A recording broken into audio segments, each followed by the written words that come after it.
রোজা রাখতে ভালো লাগে না, গান শুনতে মজা পাইছো, সারা রাত মোবাইল চালাইয়া চালাইয়া গুনাহ দেখে দেখে জীবন নষ্ট করেছো। ওই মাওলার জাহান্নামের ভয় কি তোমার অন্তরে নাই? আজকে ঘরের ভিতরে মশারি টানাইয়া ঘুমাও, মশার যন্ত্রণায় ঘুমাইতে পারো না। ও আল্লাহর বান্দারা, ঘুমের কারণ গরমের কারণে ফ্যান চালাইয়া ঘুমাও। ওরে কবরে যদি গুনাহ অবস্থায় যাও, বেনামাজি অবস্থায় যদি কবরে রওনা দাও, ওরে গুনাহ নিয়া যদি কবরে যাও, ওই কবরে পোকা যাও, ওই সারি পাইবা, ওই কবরের মধ্যে জাহান্নামের আগুন, কোথায় পাখা পাইবারে বাবা? আল্লাহর নবী বলেন, গুনাহগারদের জাহান্নামের আযাব যখন মায়ের অবদানের কারণেই সন্তান ভালো। এই জমিনে যত ভালো ভালো সন্তান সব হলো মায়ের অবদান। কারণ সন্তান বাবার তুলনায় মাকে ফলো করে চলে বেশি, মায়ের কাছে সময় দেয় বেশি। এই জন্য নবীও বলছেন, ও দুনিয়ার নারীরা, দুনিয়াতে যত কিছু আছে সব মূল্যবান সম্পদ, আর এর মধ্যে একমাত্র দামি সম্পদ হলো নেককারিনী নারীরা। ও আম্মা জানেরা, আপনাদের মর্যাদার বয়ান যদি আমি সারা রাত করি শেষ করা যাবে না। ও যুবকেরা, ওই মা বাবার দোয়া ছাড়া আমি হাফিজুর রহমান এই চেয়ারে বসতে পারি নাই। আল্লাহর কসম, ওই মা বাবার দোয়া আর চোখের পানির কারণেই তুমি আজ কোটি টাকার মালিক হয়েছো। ওই মা বাবার ক্লান্ত পরিশ্রম আর কান্না দোয়ার কারণে যুবক তুমি পরীক্ষায় ভালো নাম্বার পেয়েছো। ওই মায়ের অবদান, আজকে তুমি গাড়ির মালিক, বাড়ির মালিক, সম্মানের মালিক, তোমার পেছনে মানুষ ঘুরে, তোমার ব্যক্তিগত কোনো বাহাদুরি নাই, সব মায়ের অবদান। কার অবদান? ওই মায়ের দোয়া নিয়ে চলো। আমার নবী মাকে কি পরিমাণ সম্মান করেছেন। ওই মা বাবার দোয়া ছাড়া আগানোর কোনো পথ নাই রে যুবক। ওই মা বাবার অক্লান্ত কষ্টের জীবনের ফলাফল আমরা সন্তান। এই মায়ের এই জন্য এত মর্যাদা। তোমাকে আমাকে মায়ের গর্ভে নিয়ে মা কত কষ্ট করেছেন, যার 1000 ভাগের 1 ভাগ কষ্ট আমার আব্বা জান করেন নাই। আম্মা জান কত সুন্দর, যখন গর্ভে আসছি আমার পায়ের নাড়াচাড়া মায়ের কলিজায় গিয়ে আঘাত করেছে। আম্মা জান খানার প্লেট সামনে নিয়ে খানা খাইতে পারেন নাই, বুকে ব্যথা উঠে গেছে। খানার প্লেটটা ফালাইয়া বিছানায় শুয়ে শুয়ে চোখের পানি ছেড়ে কান্না করছে। কত রাত আম্মা জানের চলে গেছে, ঘুমাইতে পারেন নাই। অথচ আমার বাবা জান আরামে ঘুমাইছেন। 7 আসমান আমার মায়ের উপরে ফেললে এত কষ্ট হতো না। আসার সময় আম্মা জান এত কষ্ট করেছেন। আম্মা জান পর্দার আড়ালে থাকেন, জোরে কণ্ঠ দিয়ে কথা বলে না, লজ্জা বেশি। এরকম নারী নাই? কিন্তু সেই মা আমার মতো বাচ্চাটাকে প্রসব করতে গিয়া চিৎকার শুরু হয়ে গেল রাতের গভীর। যেই আম্মা জানের আওয়াজ ভেতর থেকে বাহিরে কেউ শুনে না, কিন্তু বাচ্চা প্রসব করলে মায়ের কান্নার আওয়াজে পাশের ঘরের মানুষ সজাগ হয়ে গেছে। দাদি নানি পাশে বসে সহযোগিতার জন্য সান্ত্বনা দেয়। আম্মা জান এই পরিমাণ কাঁদতেছেন। এক পর্যায়ে ডেকে বলে, আমার দাদিরে বলে, আপনারা আমার পার্শ্বের থেকে সবাই চলে যান, আমার স্বামীকে একটু আমাকে আসতে বলেন, আমার কাছে একান্তে একটু কথা বলে যাই। যখন আব্বাজানকে ডাকছেন, আমার দাদিও পাশে নাই, আম্মাজানের কাছে আমার নানিও নাই, একমাত্র আমার মা আর আমার বাবা। আমার আম্মাজান কান্নার মধ্যে আব্বাজানের হাতটা ধরে বলে, ও স্বামী আমার, দয়া করে আমাকে মাফ করে দেন, আপনার ঘরে এসে মন ভরে খেদমত করতে পারিনি, আমাকে দয়া করে মাফ করবেন। আব্বাজান বলে, এত অস্থির কেন? বলে, আমি মরে যাব। সাত আসমানের চাপ আমার মাথার উপরে, আমি আর বাঁচব না। আম্মা জান কান্না করেন, আব্বা জানও কান্না করতেছিলেন। যারা ভালো বাবা দিনদার তারা নামাজ পড়ে সেজদায় পড়ে কান্না করে দোয়া করছেন, আল্লাহ কষ্ট দূর করে দাও। ও সন্তান, এই যে মায়ের একটা চোখের পানির ফোঁটা তোমার কারণে পড়ল, তুমি চামড়া খুলে যদি মাকে জুতা বানায় দেও তারপরও ঋণ আদায় করা যাবে না। ওই মায়ের প্রত্যেকটা জিন্দেগির কষ্টর মুহূর্তগুলো বড় কান্নার। তোমাকে আবার দুনিয়াতে আসার পরে কি কষ্টটাই করছেন। তুমি আমি প্রস্রাব করে দিছি, পায়খানা করে দিছি, আব্বা জান নাক চেপে চলে গেছেন, ভাই বোনেরা দূরে সরেছেন, আম্মা জান তোমাকে আমাকে ফেলে যান নাই। আম্মা জান তোমাকে আমাকে ধুইয়া মুছাইয়া কোলের মধ্যে নিয়ে আদর করেছেন। ও আল্লাহর বান্দারা, ওই মার এত সম্মান কেন হবে না? এজন্যই তো নবী গর্ব করে বলেন, আমি মুহাম্মদ, আমি শ্রেষ্ঠ নবী, আমি মুহাম্মদের একটা ছেলে নাই, আমি চারটা কন্যার বাবা। ও দুনিয়ার বাবারা, তোমরা যদি একটা কন্যা পাও আল্লাহর শুকর আদায় করিও, তুমি একটা জান্নাতের মালিক হয়ে গেছো। ও সন্তানের বাবারা, দুইটা কন্যা যদি পাও মনে করিও দুইটা জান্নাতের মালিক। যাদের মেয়ে আছে তাদেরকে আমি জিজ্ঞাসা করি, ও মেয়ের বাবারা, আপনি যখন অসুস্থ হয়ে গেছেন, আপনার মেয়ে শ্বশুর বাড়ি বিয়া দিয়া দিছেন, আপনার বাড়িতে নাই, কিন্তু আপনি জানেননি আপনার ছেলে যতটা না কাঁদে, যতটা খবর না নেয়, মেয়েটা জীবন দিয়া পাগলের মতো হয়ে যায় বাবার চোখের পানি মুছানোর জন্য। ইয়া ইলাহি মুঝসে মুঝকো দূর কর, তাকে দেখো মুঝ মে তুঝকো এক নজর। ইয়া ইলাহি तू मेरा माबूद है, या इलाही तू मेरा माशूक है। আমি আপনাদের সামনে আজ স্মরণ করায় দিলাম সেই ফিলিস্তিনের মুসলমানের চোখের পানি আর রক্ত এক হয়ে গেছে। আমরা আশান্বিত এই জমিনের মধ্যে গোটা পৃথিবী জুড়ে কালেমার পতাকা উড্ডীন হবে, সেদিন বেশি দূরে নয়। একটা দুশ্মন ইসলামের কথা বলার শক্তি আর থাকবে না। তবে আমাদের ঈমানকে মজবুত করতে হবে। ঈমান মজবুতের প্রথম সিঁড়ি পাঁচ বেলার নামাজ। ঈমান মজবুতের প্রথম সিঁড়ি কি? পাঁচ ওয়াক্ত নামাজ। নামাজ যার সুন্দর, তার আমল আখলাক তার সুন্দর। আমি আজ আপনাদের সামনে আলোচনার জন্য আপনাদের মোটামুটি মুখস্থ করা, মোটামুটি জানেন সূরাতুর রহমানের কয়েক টুকরো আয়াত পড়েছে। এখানে যারা কোরআন শরীফ পড়তে জানেন না তারাও এই আয়াতগুলো জানেন। জানেন না? কি পড়েছিলাম? আর রহমান আল্লামাল কুরআন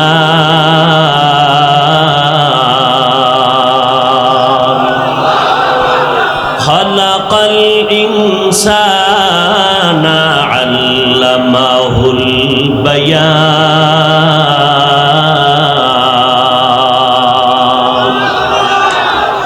আল্লাহ তাআলা বলেন, রহমান হলাম আমি আল্লাহ। কেমন? রহমান হলেন তিনি কোরআন শিক্ষা দিলেন যিনি, রহমান হলেন তিনি মানুষ সৃষ্টি করলেন যিনি, রহমান হলেন তিনি বয়ান শিক্ষা দিলেন যিনি। আমার এই সামান্য তেলাওয়াত করা আয়াতের উপর আজকে আলোচনা হবে। ওয়ামা তৌফিকি, আপনাদের দোয়াও লাগবে, আল্লাহর দয়াও লাগবে। আল্লাহ তৌফিক না দিলে হবে না। আপনারা দোয়া করবেন কেমনে? ফাঁকে ফাঁকে উঠে গিয়া বাইরে গিয়া দোয়া করবেন? না, দোয়াটা কাজে লাগবে এবং আন্তরিকতা হবে তখনই আমরা সবাই মিলেমিশে বসে তওবা করে শেষ দোয়া করে যাব ইনশাআল্লাহ। সবাইকে কবুল করেন। আসিলে স্বাগত পাবে, হেথা পাবে ঠাই, নীরবে আসন নিবে, কোনো বাধা নাই। শেষ পর্যন্ত থাকা যাবে ইনশাআল্লাহ। আমি কিন্তু শুরুতেই বলছি, এতগুলো মানুষ এক জায়গায় জমা করে বাবার জন্য মায়ের জন্য দোয়া করার চান্স বা সুযোগ জীবনে নিজে করতে পারেন নাই, পারবেন বলে আশাও নেই। তবে আজকের এই মজমা, এই মজলিস আমাদের জন্য গনিমত, বড় নেয়ামত।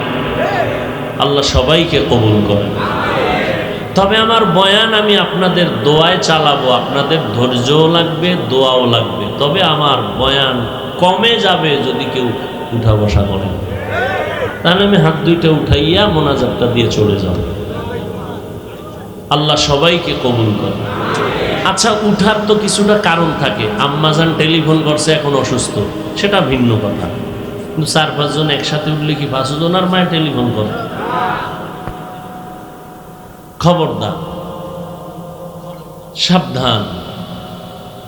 এরপরে কারো ঘুমের তৃষ্ণা থাকতে পারে না। আমি তো সব জায়গায় বলি, বাংলাদেশের বাঙালির ঘুম মোবাইল জবাই করে দিয়েছে। রাতে কেউ ঘুমায় না। এখন নতুনভাবে কর্মসূচি হলো ঘুম হবে ফজরের পর, দিনের ঘুম। কারণ কপাল ফোড়ারও তো একটা সিমটম লাগে। কপাল ফুটতে হইলেও তো কিছু রাস্তা লাগে না। এই রাতের ঘুম মেরে সারা রাত মোবাইলে কবিরা গুনাহ দেখা, এটা কপাল পোড়ার একটা রাস্তা। আল্লাহ মোবাইলের গুনাহের থেকে হেফাজত করুন। রাসূল বলেছেন, খায়রুকুম মান তাআল্লামাল কুরআনা ওয়া আল্লামা। পৃথিবীর মধ্যে তোমাদের থেকে সর্বশ্রেষ্ঠ ওই ব্যক্তি যে কোরআন শিখে অন্যকে শিখায়। এই মজলিস সেই এক মজলিস। এদের মতো সৃষ্টির মধ্যে শ্রেষ্ঠ আর কেউ নেই। আমি আয়াতের তর্জমাটা বলে শেষ করলাম, হাদিসের তর্জমাটা বললাম। এবার কিছু আনুষঙ্গিক কথা আমি আপনাদেরকে শোনাব। আল্লাহ পাক রব্বুল আলামিন পৃথিবীতে মানুষ সৃষ্টি করে তাদের শ্রেষ্ঠ মর্যাদা দিয়েছেন কে? ওয়ালাকাদ কাররামনা বানি আদম ওয়া হামালনাহুম ফিল বাররি ওয়াল বাহরি ওয়া রাযাকনাহুম মিনাত তাইয়্যিবাত ওয়া ফাদ্দালনাহুম আলা কাসীরিম মিম্মান খালাকনা তাফদীলা। বনি আদম বড় দামি। আল্লাহ বলেন, আমি এত সম্মান আর মর্যাদা দান করেছি, জমিনের মধ্যে তাদের জন্য চলার সুন্দর পথ দিয়ে দিলাম, পানির মধ্যে চলার পথের আয়োজন করে দিলাম। যেই লোহা পানির মধ্যে ফেললে ডুবে যায়, ওই লোহার স্টিমার ভাসাইয়া রাখার ব্যবস্থা আমি আল্লাহ করেছি। ব্যবসার মাল নিয়া নদী পথে এক জায়গা থেকে অন্য জায়গায় যাইবার ব্যবস্থা আমি আল্লাহ করেছি। একটা তুফান আসলে সব মুহূর্তের মধ্যে ধ্বংস হয়ে যাবে। আল্লাহ পাক রব্বুল আলামিন মানুষের সম্মানে পানিটাকে ঠান্ডা করে দিয়েছেন। এই সমুদ্রের পানি, আমার বান্দা তোর থেকে বড় দামি, বেয়াদবিমূলক আচরণ করবি না, খবরদার, আমার বান্দা বড় দুর্বল। ওয়া খুলিকাল ইনসানু যায়ীফা, আমি ইনসানদেরকে বড় দুর্বল করে বানাইছি। এতটা দুর্বল, আমি সব জায়গায় বলি, আসমান আল্লাহ বানাইছেন 7টা। এখান থেকে প্রথম আসমানের দূরত্ব 500 বছরের দূরত্ব। এক একটা আসমান 500 বছরের মতো মোটা। এক এক আসমান থেকে আর এক আসমানের মাঝখানে খালি জায়গা মহাশূন্য, 500 বছরের দূরত্ব। এইভাবে 7টা আসমান রব্বুল আলামিন বানাইয়া টানায় দিছেন। নিচের থেকে কোনো খুঁটি নাই, উপর থেকে কোনো রশির টানাও নাই। আছে? আরে একটা ছোট্ট প্যান্ডেল কতটি বাঁশ লাগাইছে, পারে না এই প্যান্ডেলওয়ালারা আরো লাগে, আমাকে সামনে লাগায় কত জোড়াতালি। একটা সামান্য প্যান্ডেল, বিশাল আসমান 7টা, কয়টা মহাশূন্য 7টা। একটাও খুঁটি আছে? আছে কোনো খুঁটি?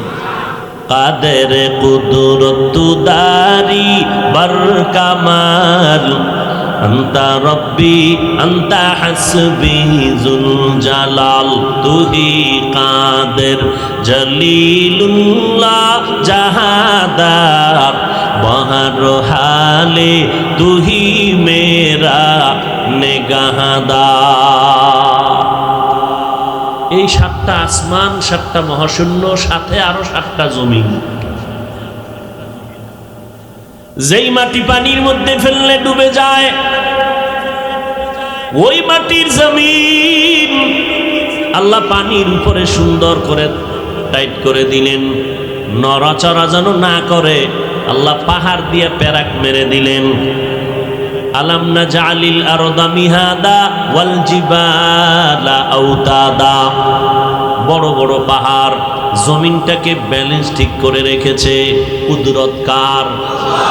আল্লাহ বলেন, এ বিশাল 7টা আসমান 7টা জমিন আমি আল্লাহর বানাইতে সময় লাগছে 6 দিন। ফি সিত্তাতি আইয়াম, মাত্র 6 দিনে আমি সৃষ্টি করলাম 7 আসমান 7 জমিন। আর তোর মতো বান্দাটা মাত্র 1 হাত হবে না বেশি লম্বা, অথচ তোর মতো বান্দা নরম 1 ফোঁটা নাপাক পানির থেকে মায়ের গর্ভে আমি আল্লাহ তোরে এত আস্তে আস্তে করে বানাইছি। আমি আল্লাহ ওই নাপাক পানিটা মায়ের বাচ্চা দানির মধ্যে নিয়া 40 দিন শোধন করাইয়া এটারে জমাট রক্ত বানাইলাম। এর উপরে গোশতের প্রলেপ দিলাম, এর উপরে হাড্ডি দিলাম, এর উপরে আবার গোশত দিয়া একটা স্ট্রাকচার বানাইলাম। ও বান্দা নজর করে দেখ আমি আল্লাহ কেমন সুন্দর করে তোরে বানাইছি। ও বান্দা নজর করে দেখো তোমার মতো ছোট্ট একটা বাচ্চাকে আমি আল্লাহ মায়ের গর্ভে বানাইতে 6 দিন না 6 মাসের মতো সময় নিয়েছি। এত বিশাল আসমান বানাইতে, জমিন বানাইতে 6 দিন, তোমার মতো 1.5 ব্যাটারিরে বানাইতে 6 মাস পর্যন্ত সময় নিল কেন? আল্লাহ বলেন, তোর মতো বান্দা বান্দিরে যেই পরিমাণ মোহাব্বত আমি করি আর কাউকে করি না। আমি আল্লাহ এত মোহাব্বত করে বানাইছি। মোহাব্বতের জিনিস ধীরে ধীরে হয়। আল্লাহ এমন সুন্দর করে বানাইছেন, যেখানে কান ফিট করা দরকার ওখানে কান দিছেন, যেখানে চক্ষু ফিট করা দরকার ওখানে চক্ষু দিয়েছেন। ও বান্দা নজর, দুনিয়াতে আসার আগে তুই কি খাবি? আমি রব্বুল আলামিন মায়ের গর্ভের মধ্যে তোরে প্যাকেট করে আটকায় দিছি যেন কোনো ক্ষতি না হয়, বাতাস ঢুকে তোর ক্ষতি না করে। যেই অক্সিজেন ছাড়া তুই বাঁচতে পারো না, মায়ের গর্ভে প্যাকেটের উপরে প্যাকেট লাগায় দিলাম যেন অক্সিজেন ঢুকতে না পারে। তোর পেটে ক্ষুধা লাগছে, আমি মায়ের নাভির সাথে তার লাগায় তোর ক্ষুধা নিবারণ করেছি। দুনিয়াতে যখন আসবি, আসার আগে তোর খানার দরকার। তোর আব্বা আম্মা কোনোদিন দোয়া করে নাই, আল্লাহ আমারে যেই বাচ্চাটা দেও, বাচ্চাটার জন্য রিজিকটা তুমি আগে দিও, কোনোদিন বলে নাই কোনো মা বাবা। আমি আল্লাহ দয়া করে এমন রব, আমি তোর এমন রব, আমি আল্লাহ তোর এমন লালন পালনকারী। তুই দুনিয়াতে যাওয়ার পর খানার জন্য জানো বান্দা তোর পেরেশানি হতে না হয়, আমি আল্লাহ এমন পিওর খানার আয়োজন করেছি, যেই খানার মতো খানার কেউ তৈরি করতে পারে না। দুধের ব্যবস্থা করেছি। দেখছো রে গোলাম, আম্মা জান বাচ্চার জন্য সুজি পাকায়, সুজির মধ্যে চিনি লাগে, লবণ লাগে, পানি লাগে। ও বান্দা নজর করে দেখ, 2-4 চামচ খাওয়াইয়া সুজিটা আবার আলাদা রেখে দেয়। গরম থাকলে ঠান্ডা করার জন্য ফ্যানের বাতাস দেয়, ঠান্ডা হয়ে গেলে গরম করে চুলায়। 2-4 ঘন্টা পরে মা বলে আর এটা খাওয়ানো যাবে না, ফেলে দাও, বাচ্চার পেট নষ্ট হবে। আর আমি আল্লাহ এমন রব, এমন মোহাব্বত করে তোর জন্য দুধের আয়োজন করলাম মায়ের স্তনে। নজর করে দেখ ওই দুধ আমি আল্লাহ পাক এমন সুন্দর করে দিলাম, এমন খানা যেটা বেশি ঘনও না পাতলাও না, চিনিও লাগবে না, লবণ লাগবে না, আমি আল্লাহ পাক গরম করার এমন ব্যবস্থাও করে দিলাম। এ বান্দা 1 ঘন্টা 2 ঘন্টা 4 ঘন্টা নয়, 2 বছর পর্যন্ত মায়ের দুধ পান করবি, একটা সেকেন্ডের জন্য কখনো দুধ নষ্ট হবে না, তোর পেটের মধ্যে গিয়া ডিস্টার্ব করবে না, রোগের সৃষ্টি হবে না, বরং যত রোগ হবে সব রোগের ঔষধ হলো তোর মায়ের দুধ পান করো। সব রোগ আল্লাহ পাক রব্বুল আলামিনের কুদরতে নিমিষেই ধ্বংস হয়ে যাবে। আল্লাহ এমন ভিটামিন যুক্ত খানা তোমার আমার জন্য তৈরি করেছেন। ও বান্দা নজর করে দেখ, আমার আল্লাহ মানুষের এত সম্মান দান করেছেন, জমিনের মধ্যে পানির মধ্যে চলার রাস্তার ব্যবস্থা করলেন। আল্লাহ পাক বলেন, ও বান্দা নজর করে দেখো, আমি আল্লাহ পাক তোমার জন্য ক্ষুধা মিটানোর খানার আয়োজন করেছি। গরুর পেট আছে, ক্ষুধা আছে, খানা খায়, কুকুরেও খায়, বিড়ালেও খায়, শুকরেও খায়। তোমার পেট আছে, ক্ষুধা আছে, তোমারও খানা লাগবে, তবে গরুর খানাটা তোমার জন্য দেই নাই, কুকুর যে খানা খাবে সেটা তোমার জন্য নয়। আমি পৃথিবীর মধ্যে শ্রেষ্ঠ পিওর খানাটা তোমার জন্য আয়োজন করেছি, তোমার খানাটার মতো পিওর খানা আমি কাউকে দেই নাই। ও বান্দা নজর করে দেখ, সব খানাগুলো কাভারিং করে দিলাম যাতে তোমার পেটে গিয়া ডিস্টার্ব না করে, কারো বদনজর না লাগে। যদি কেউ তাকায় থাকে খাওয়ার সময়, বিসমিল্লাহ পড়ে ইয়াকিনের সাথে খাবি, কোনো নজরে কাজ হবে না। আমি সব খানা প্যাকেটিং করে দিলাম। ও বান্দা তুই ভাত খাবি, গমের রুটি খাবি, আমি আল্লাহ সব কাবার দিয়া গমটারে আটকায় দিলাম, ধানটারে আমি কাবার দিয়ে আটকায় দিলাম, চাল এখান থেকে আমি আল্লাহ রব্বুল আলামিন তোর তরকারিগুলো সুন্দরভাবে দিয়ে দিলাম। ও বান্দা তোর গোশত প্রয়োজন, আমি আল্লাহ সব কাভারিং করে গোশত দিলাম। গরু, মহিষ, দুম্বা, উটের গোশত খাবি, কোনো বাধা নাই। আমি আল্লাহ যত মাছ তোর জন্য ব্যবস্থা করলাম সব কাভারিং করে দিলাম। এরে বান্দা, 3 বেলার খানায় তোর পেটটা ভরবে ঠিক, তবে স্বাস্থ্য বাড়বে না। আমি আল্লাহ তোর চাওয়ার আগে তোর স্বাস্থ্য বাড়ানোর জন্য ভাত বা রুটির পাশাপাশি ভিটামিন ফলের আয়োজন করে দিলাম। এরে বান্দা নজর করে দেখ, এমন সুন্দর ফল, বেদানা, আপেল, কমলা, এত সুন্দর করে কাভার করে দিলাম। মনে দেখ কত মজার জিনিস আমি বানাইলাম। ড্রাগন বানাইছি তোমার জন্য, তাকায় দেখো কত সুন্দর রং লাগায় দিলাম তোমার শরীরের ভিটামিন পরিপূর্ণ হওয়ার জন্য। আমি আল্লাহ আবার সিজনালি ফলেরও ব্যবস্থা করলাম, আমের ব্যবস্থা করলাম, কাঁঠালের আয়োজন করলাম। আমি আল্লাহ সব কিছু মানুষের জন্য করেছি। শুধু তাই না, খানা না, পুরা দুনিয়া সহ সম্পাকলুকত তোমার গোলামির জন্য করেছি। সূর্যটা তোমার জন্য বানাইলাম, চাঁদ তোমার গোলামি করার জন্য বানাইলাম। কারণ তুমি যেই ফল আর ফসল খাইবা, এখানে কালার না হলে মজা লাগবে না। আমি আল্লাহ সূর্যের আলো দিয়া আমি ফলের মধ্যে কালারের ব্যবস্থা করলাম, ফসলের মধ্যে কালারের ব্যবস্থা করলাম, আর চাঁদের আলো দিয়া মজা বানানোর ব্যবস্থা করলাম। যেই আমের মধ্যে চাঁদের আলো বেশি, ওই আমটা মজা বেশি, মিষ্টি বেশি। যেই আমের মধ্যে সূর্যের আলো বেশি, ওটা কালার বেশি। ও বান্দা, আমি সব তোমার জন্য বানাইছি। এবার তোমার একটু জানা দরকার, তোমারে কেন বানাইছি।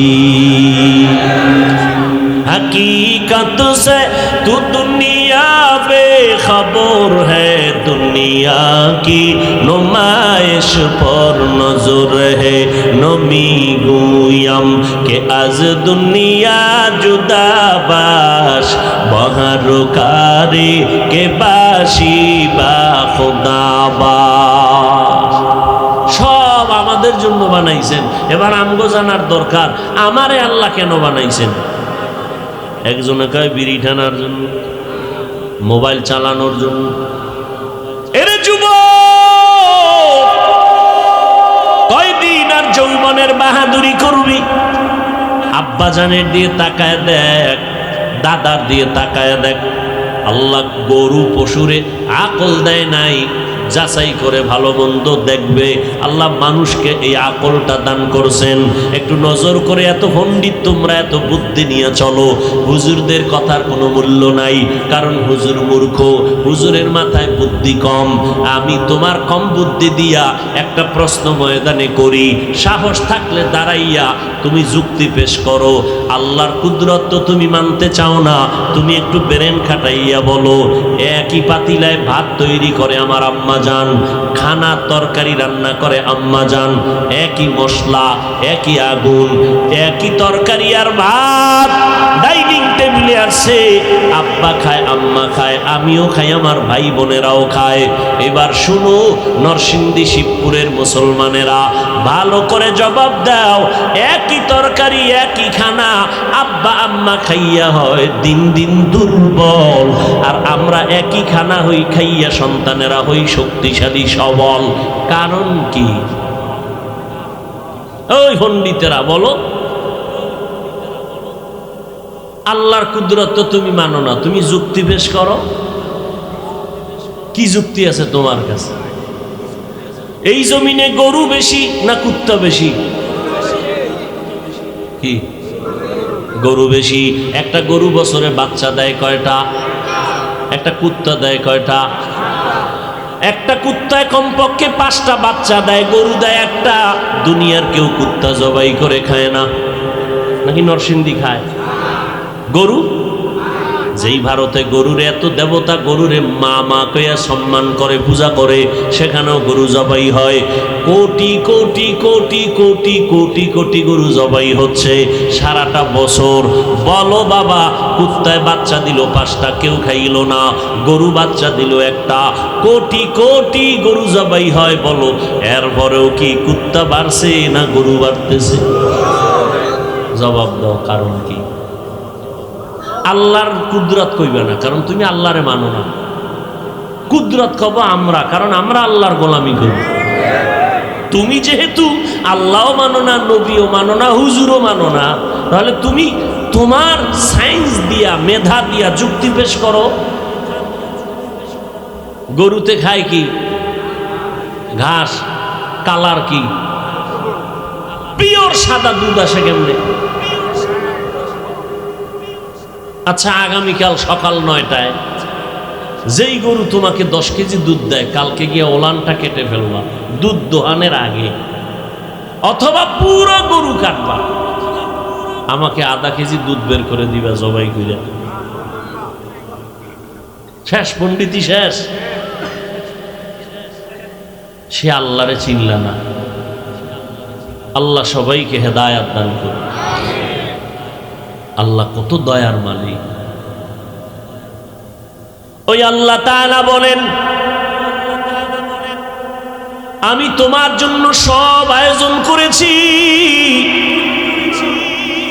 এবার তোমার জানা দরকার তোমারে কেন বানাইছি। আমি সব তোমারে দিয়া দিলাম এমনি এমনি।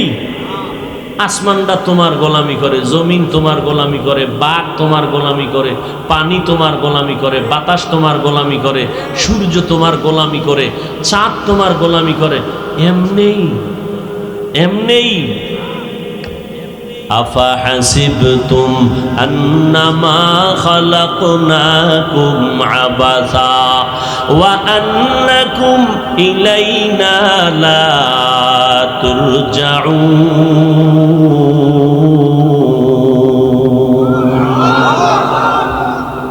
আল্লাহ তাআলা বলেন, মানুষ তুমি কি ধারণা করেছো অনর্থক তোমাকে বানিয়েছে? ভালো করে বুঝো, তোমাকে আল্লাহ অনর্থক বানান নাই। আল্লাহ পাক রব্বুল আলামিন বানানোর পেছনে কারণ আছে।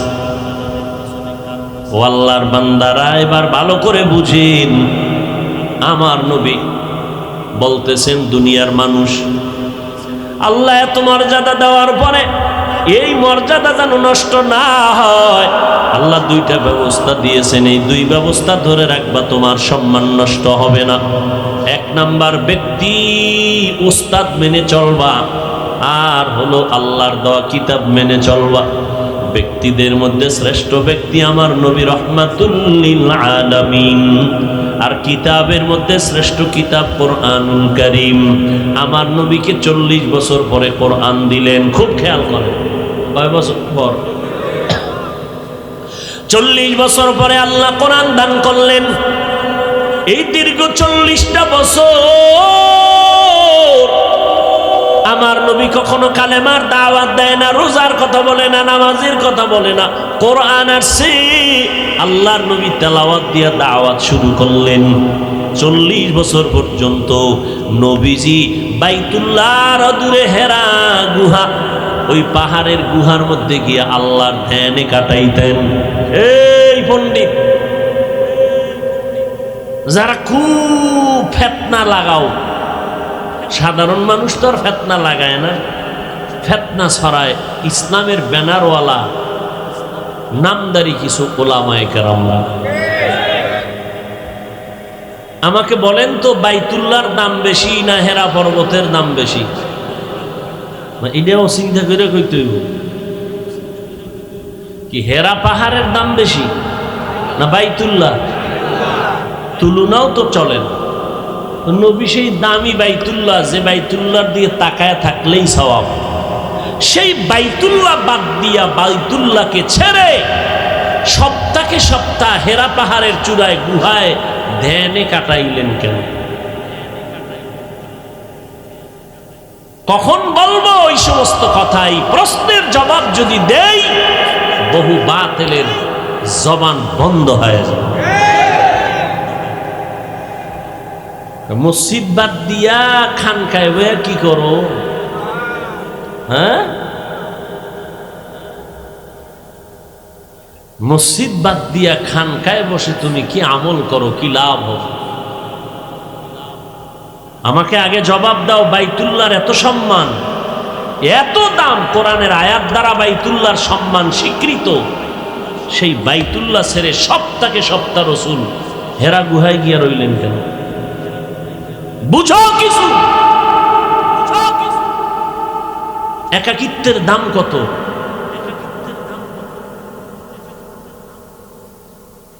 এই যারা পীর মুরিদির বিরোধিতা করে, এরাই ইশারা ইঙ্গিতে এই সমস্ত কথা বলে মানুষকে বিভ্রান্ত করে।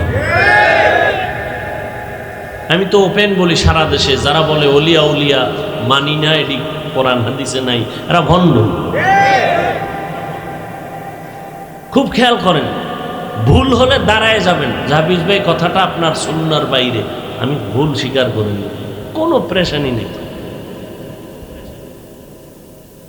আল্লাহর নবী কোরআন আসলো, আল্লাহর পক্ষ থেকে দাওয়াত শুরু করলেন। 40-এর আগে না পরে? পরে নবী কোরআনের দাওয়াত দিচ্ছেন।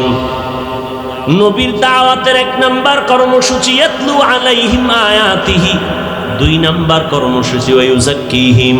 খেয়াল করবেন ভালো করে, নবীর 1 নাম্বার কর্মসূচি কোরআনের তেলাওয়াত উম্মতের শিখাও। 2 নাম্বার কর্মসূচি উম্মতের অন্তর থেকে গুনাহ মুক্ত করাও। উম্মতের গুনাহ থেকে কলবটারে পবিত্র করো, অন্তরকে পরিশুদ্ধ করাও। দোনোটা কার হুকুম? আল্লাহর। কোরআন তেলাওয়াত শিখানো যেমন আল্লাহর ফরজ বিধান, ঠিক অন্তর গুনাহমুক্ত করা, অন্তর ধোলাই করা, পরিশুদ্ধ করা, এটাও আল্লাহর ফরজ হুকুম বিধান। ঠিক নেই? নবীজি তেলাওয়াত শিখাইতে কয় বছর লাগতো? বছর লাগতো? আরে নবী তাওয়াজ্জু দিতেন, সেকেন্ডের মধ্যে নজর দেওয়া মাত্র আল্লাহর কুদরতে তার কলব ফুল চার্জ হয়ে যায়। ভাইরা আমার, এখন সেই কোরআন তেলাওয়াত শিখানোর জন্য বাংলাদেশে কিছু নতুন নতুন আবিষ্কার করা হয়েছে, কিছু ফর্মুলা, যেটা কোরআনেও নাই, হাদিসেও নাই, নবীর যুগেও ছিল না, সাহাবাদের যুগেও ছিল না। কোরআন শিখাইতে গিয়ে আমরা লাল কায়দা ভরাইনি, নুরানিতে ভরাই, আপনাদের বাচ্চাদেরও ভরাই। খুব খেয়াল করবেন, বাচ্চাদেরও পড়ায়, নুরানির মধ্যে নেই, কেরাতুল কোরআনে নেই, বাচ্চাগুলো চক সিলেটে লেখে, আলিফ বা তা লেখে, বা 3 ধরনের ভাবে লেখা যায়, তা 3 ভাবে লেখা যায়। এইভাবে একটা অক্ষর অক্ষর মস্ক করায়, 17টা মাখরাজ পড়ায়। এইভাবে পড়াইয়া সন্তানটারে কোরআন শিখায়। নুরানি হেফজখানা মক্তব, বছরে 3টা পরীক্ষা নেয়। সকাল 8টা থেকে 12টা পর্যন্ত ক্লাস, 6-7টা ক্লাস নেয়। ও ভাইজানেরা, এই সিস্টেম তো রসুলের যুগেও ছিল না। আর বলেন না কেন? রসুলের যুগে ছিল না, সাহাবাদের যুগেও ছিল না, তাবেঈনদের যুগেও ছিল না। কিন্তু ভালো করে বুঝেন, ভালো করে বুঝেন, বাংলাদেশ, পুরা বাংলাদেশের মধ্যে একজন আলেমও পাওয়া গেল না। হঠাৎ একদিন মাইকের সামনে দাঁড়াইয়া কোনো আলেম বলছে, এই নুরানিওয়ালারা, তোমরা নুরানি বন্ধ করো, কারণ এটি কোরআন হাদিসে নাই। লাল কায়দা পড়াও কেন? এটি কোরআন হাদিসে নাই, নবীর যুগেও ছিল না, সাহাবাদের যুগেও ছিল না।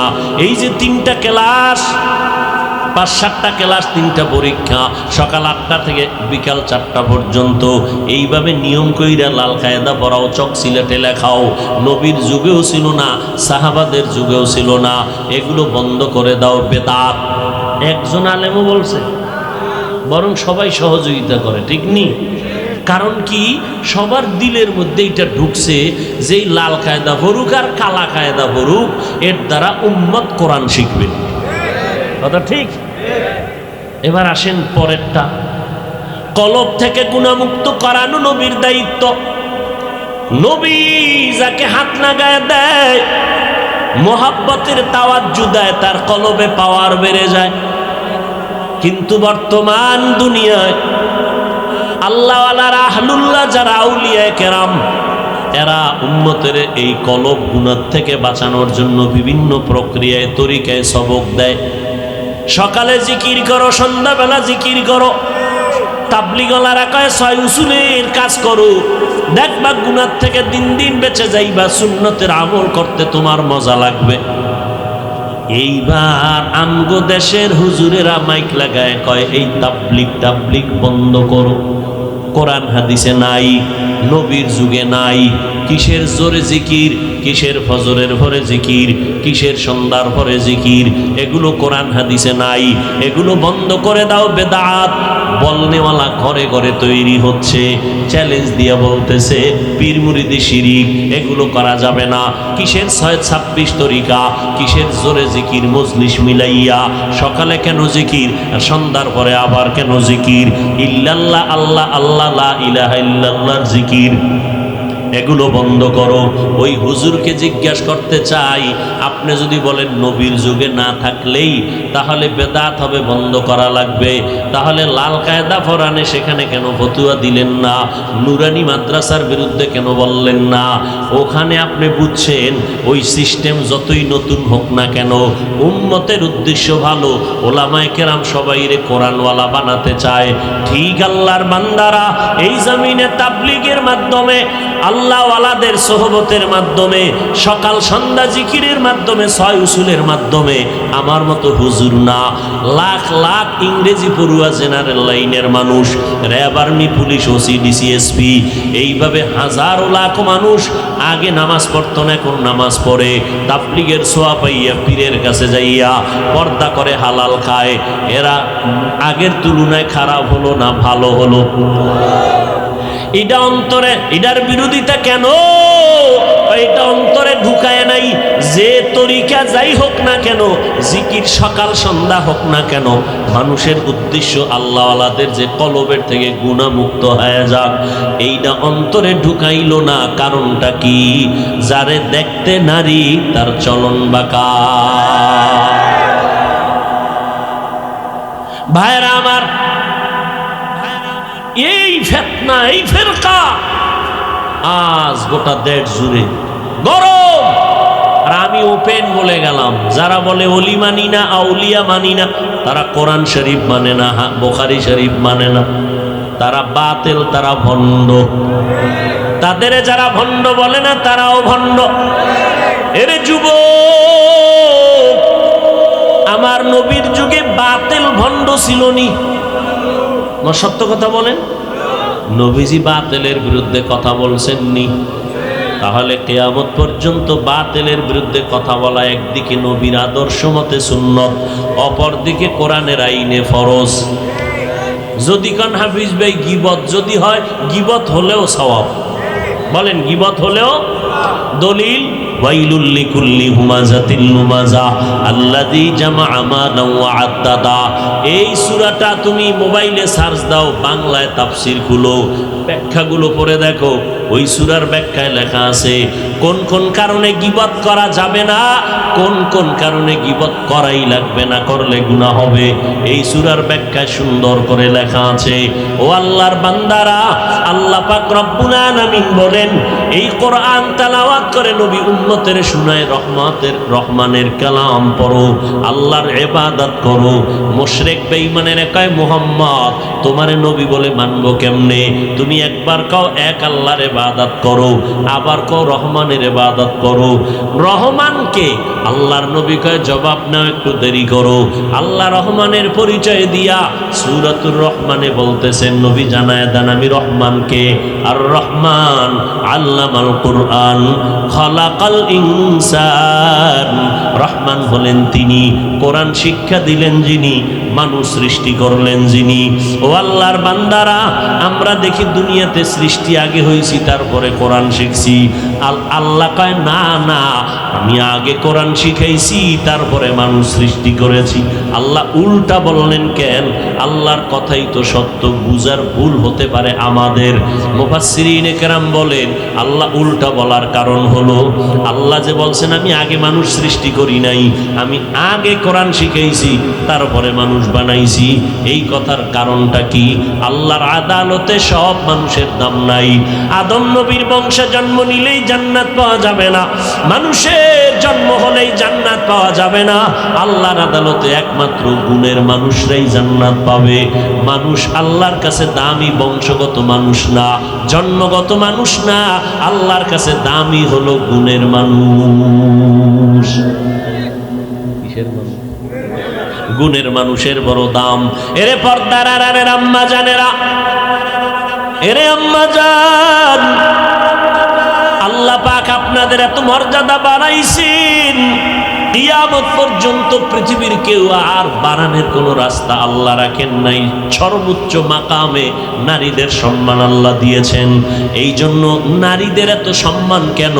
এর কারণ নারীদের গর্ভ থেকে সমস্ত আম্বিয়ায়ে কেরাম আসছেন, নারীদের মাধ্যমেই সমস্ত সাহাবায়ে কেরাম আসছেন, আম্মা জানদের মাধ্যমেই যত আলেম, যত পীর, যত হাফেজে কোরআন, উলামায়ে কেরাম সব আম্মা জানদের অবদানে। শুধু তাই না, এই জমিনের মধ্যে যত যত ভালো বড় বড় সন্তান দেখেন, এসপি সাহেবের ব্যবহার বড় ভালো, ওসি সাহেবের ব্যবহার ভালো, চেয়ারম্যানের ব্যবহার ভালো। এই চেয়ারম্যান হাজারে একজন, একজন এমপি হাজারে একজন পেয়ে গেলাম। ডিসি সাহেবের ব্যবহার কলিজা ঠান্ডা হয়, হাজারের মধ্যে একজন ডিসি। এত ভালো, ভালো করে শুনে নাও রে বাবারা, আল্লাহর কসম, যত ভালো সন্তান এই জমিনে আসছে, চাই দুনিয়ার লাইনে হোক আর দিনের লাইনে হোক, সব ভালোর পেছনে মায়ের অবদান। মায়ের অবদানের কারণেই সন্তান ভালো। এই জমিনে যত ভালো ভালো সন্তান, সব হলো মায়ের অবদান। কারণ সন্তান বাবার তুলনায় মাকে ফলো করে চলে বেশি, মায়ের কাছে সময় দেয় বেশি। এই জন্য নবীও বলছেন, ও দুনিয়ার নারীরা, দুনিয়াতে যত কিছু আছে সব মূল্যবান সম্পদ, আর এর মধ্যে একমাত্র দামি সম্পদ হলো নেককারিনী নারীরা।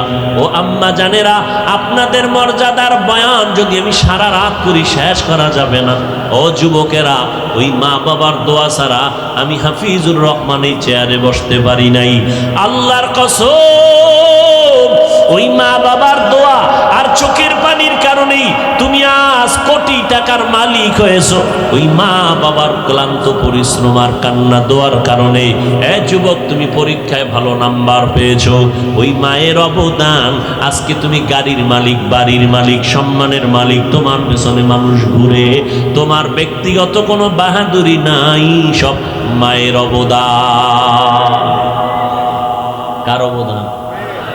ওই মায়ের দোয়া নিয়ে চলো। আমার নবী মাকে কি পরিমাণ সম্মান করেছেন। ওই মা বাবার দোয়া ছাড়া আগানোর কোনো পথ নাই রে যুবক। ওই মা বাবার অক্লান্ত কষ্টের জীবনের ফলাফল আমরা সন্তান। এই মায়ের এই জন্য এত মর্যাদা। তোমাকে আমাকে মায়ের গর্ভে নিয়ে মা কত কষ্ট করেছেন, যার 1000 ভাগের 1 ভাগ কষ্ট আমার আব্বা জান করেন নাই। আম্মা জান কত সুন্দর, যখন গর্ভে আসছি আমার পায়ের নাড়াচাড়া মায়ের কলিজায় গিয়ে আঘাত করেছে। আম্মা জান খানার প্লেট সামনে নিয়ে খানা খাইতে পারেন নাই, বুকে ব্যথা উঠে গেছে। খানার প্লেটটা ফালাইয়া বিছানায় শুয়ে শুয়ে চোখের পানি ছেড়ে কান্না করছে।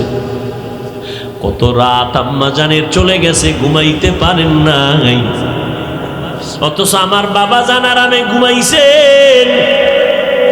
7 আসমান আমার মায়ের উপরে ফেললে এত কষ্ট হতো না। আসার সময় আম্মা জান এত কষ্ট করেছেন। আম্মা জান পর্দার আড়ালে থাকেন, জোরে কণ্ঠ দিয়ে কথা বলে না, লজ্জা বেশি। এরকম নারী নাই? কিন্তু সেই মা আমার মতো বাচ্চাটাকে প্রসব করতে গিয়া চিৎকার শুরু হয়ে গেল রাতের গভীর। যেই আম্মা জানের আওয়াজ ভেতর থেকে বাহিরে কেউ শুনে না, কিন্তু বাচ্চা প্রসব করে মায়ের কান্নার আওয়াজে পাশের ঘরের মানুষ সজাগ হয়ে গেছে। দাদি নানি পাশে বসে সহযোগিতার জন্য সান্ত্বনা দেয়। আম্মা জান এই পরিমাণ কাঁদতেছেন। এক পর্যায়ে ডেকে বলে, আমার দাদিরে বলে, আপনারা আমার পার্শ্বের থেকে সবাই চলে যান, আমার স্বামীকে একটু আমাকে আসতে বলেন, আমার কাছে একান্তে একটু কথা বলে যাই। যখন আব্বাজানকে ডাকছেন, আমার দাদিও পাশে নাই, আম্মাজানের কাছে আমার নানিও নাই, একমাত্র আমার মা আর আমার বাবা। আমার আম্মাজান কান্নার মধ্যে আব্বাজানের হাতটা ধরে বলে, ও স্বামী আমার, দয়া করে আমাকে মাফ করে দেন, আপনার ঘরে এসে মন ভরে খেদমত করতে পারিনি, আমাকে দয়া করে মাফ করবেন। আব্বাজান বলে, এত অস্থির কেন? বলে, আমি মরে যাব, 7 আসমানের চাপ আমার মাথার উপরে, আমি আর বাঁচব না। আম্মাজান কান্না করেন, আব্বাজানও কান্না করতেছিলেন। যারা ভালো বাবা দিনদার তারা নামাজ পড়ে সেজদায় পড়ে কান্না করে দোয়া করছেন, আল্লাহ কষ্ট দূর করে দাও। ও সন্তান, এই যে মায়ের একটা চোখের পানির ফোঁটা তোমার কারণে পড়ল, তুমি চামড়া খুলে যদি মাকে জুতা বানায় দেও, তারপরও ঋণ আদায় করা যাবে না। ওই মায়ের প্রত্যেকটা জিন্দেগির কষ্টর মুহূর্তগুলো বড় কান্নার। তোমাকে আবার দুনিয়াতে আসার পরে কি কষ্টটাই করছেন। তুমি আমি প্রস্রাব করে দিছি, পায়খানা করে দিছি, আব্বা জান নাক চেপে চলে গেছেন, ভাই বোনেরা দূরে সরেছেন, আম্মা জান তোমাকে আমাকে ফেলে যান নাই। আম্মা জান তোমাকে আমাকে ধুইয়া মুছাইয়া কোলের মধ্যে নিয়ে আদর করেছেন। ও আল্লাহর বান্দারা, ওই মার এত সম্মান কেন হবে না? এজন্যই তো নবী গর্ব করে বলেন, আমি মুহাম্মদ, আমি শ্রেষ্ঠ নবী, আমি মুহাম্মদের একটা ছেলে নাই, আমি 4টা কন্যার বাবা। ও দুনিয়ার বাবারা, তোমরা যদি একটা কন্যা পাও, আল্লাহর শুকর আদায় করিও, তুমি একটা জান্নাতের মালিক হয়ে গেছো। ও সন্তানের বাবারা, 2টা কন্যা যদি পাও, মনে করিও 2টা জান্নাতের মালিক। যাদের মেয়ে আছে তাদেরকে আমি জিজ্ঞাসা করি, ও মেয়ের বাবারা, আপনি যখন অসুস্থ হয়ে গেছেন, আপনার মেয়ে শ্বশুর বাড়ি বিয়ে দিয়ে দিছেন, আপনার বাড়িতে নাই, কিন্তু আপনি জানেননি আপনার ছেলে যতটা না কাঁদে, যতটা খবর না নেয়, মেয়েটা জীবন দিয়া পাগলের মতো হয়ে যায় বাবার চোখের পানি মুছানোর জন্য। কিন্তু কপাল পরা মুসলমান, মেয়ে কন্যা সন্তান হলে অনেক সময় মনে মনে রাগ করে, স্ত্রীর সাথে কথা বলে না রাগ করে। অথচ তুমি জানো না রে বাবা, একটা সন্তান ছেলে হইয়া যদি বাবার ইজ্জত রক্ষা করতে না পারে, এমন 10টা সন্তান দিয়াও কোনো লাভ হবে না। আর আমার মাওলায় যদি তোমারে ছেলে না দিয়া মেয়ে দেয়, তুমি সেজদায় পড়ে শুকর আদায় করিও, ওই ছেলে দিয়া তোমার যা হইতো তার থেকে 100 গুণ বেশি তোমার উপকার হবে একটা মেয়ে দিয়া। আল্লাহ এমন একটা জামাই তোমারে মিলায় দিবে, 10টা ছেলের উপকার হবে এক জামাই দিয়ে। এরকম নজির কি নাই? তুমি খালি ছেলে হলে খুশি, মেয়ে হলে কষ্ট পাও কেন? ও ছেলে হলে বিদেশের ভিসা নিতে পারবা বিয়ার সময় না? পায়খানা খাওয়ার নিয়ত করেছো, ইসলাম যৌতুককে হারাম করেছে। পৃথিবীর সরকারের আইনও যৌতুক হারাম। যারা যৌতুকের এই ফিতনায় পড়ে আছে, এরা সবগুলো নারীদের দুশমন। এরা যদি আবার নারীর অধিকার চায়, বুঝতে হবে এরা চূড়ান্ত সৃষ্টির নিকৃষ্ট অন্তরওয়ালা মানুষ। ভাইরা আমার, আল্লাহ তাআলা নারীদের এত মর্যাদা দান করেছেন, কিয়ামত পর্যন্ত আর কোনো রাস্তা নাই যে কেউ নতুন করে বাড়াবে। যদি কেউ চালাকি করে বলে আমরা নারীদের সম্মান আলাদা করে বাড়াতে চাই, খোদার কসম নারীদের আর সম্মান বাড়বে না। চালাকি করলে হবে নারীদের অপমান। আল্লাহ যা বাড়ানোর বাড়াই দিছেন, কিয়ামতের দিন নারীদের সম্মান সেদিনও থাকবে। রাসূল বলেন, সূর্যের গরমে মানুষ ছটফট করবে হাসরের ময়দানে, নবীরা পর্যন্ত নাফসি নাফসি বলে কাঁদবেন। সেই সময় জান্নাতের দরজা কতটা? কথা বলেন। 8টা দরজা খোলা হবে। দারোয়ান ফেরেশতারা 4 জন মহিলাকে বারবার ডাকবে। কয়জন? 4 জন। জান্নাতের 8টা দরজা থেকে ডাকা হবে, আসো জান্নাতের মেহমানখানায় আসো, কোনো হিসাব লাগবে না। 4 জন আম্মা জানকে ডাকবেন। এর মধ্যে মারিয়াম আলাইহিস সালাম, ঈসা নবীর আম্মা জান। এরপরে খাদিজা রাদিয়াল্লাহু আনহা, ফাতেমা রাদিয়াল্লাহু আনহা, আর ফেরাউনের স্ত্রী নাম কি? আসিয়াকে ডাকবে। জান্নাতের 8টা দরজা দিয়ে আসো, জান্নাতের দরজাগুলো খোলা হয়। আল্লাহ হাসরের কঠিন সময় কোটি কোটি কোটি মানুষের সামনে আল্লাহ যদি জিজ্ঞাসা করেন, আজ আমি আল্লাহ কুদরতের হাতে পুরস্কার দিব ওই ব্যক্তিকে যেই ব্যক্তি আমার নবী, মুহাব্বতের নবী, রাহমাতুল লিল আলামিনের হাতে প্রথম কালেমা পড়েছে, কে? তাকে আমি আজ সবার সামনে পুরস্কার দিব। একজন পুরুষও দাঁড়াবার ক্ষমতা হবে না।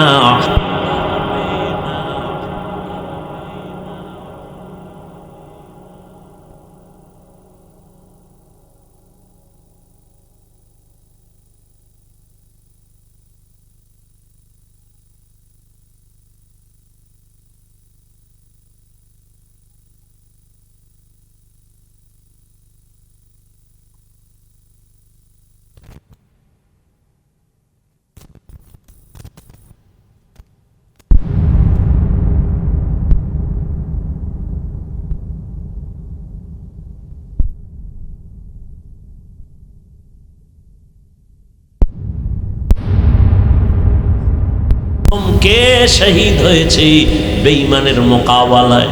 দুনিয়ার কোনো পুরুষ দাঁড়াতে পারবে না।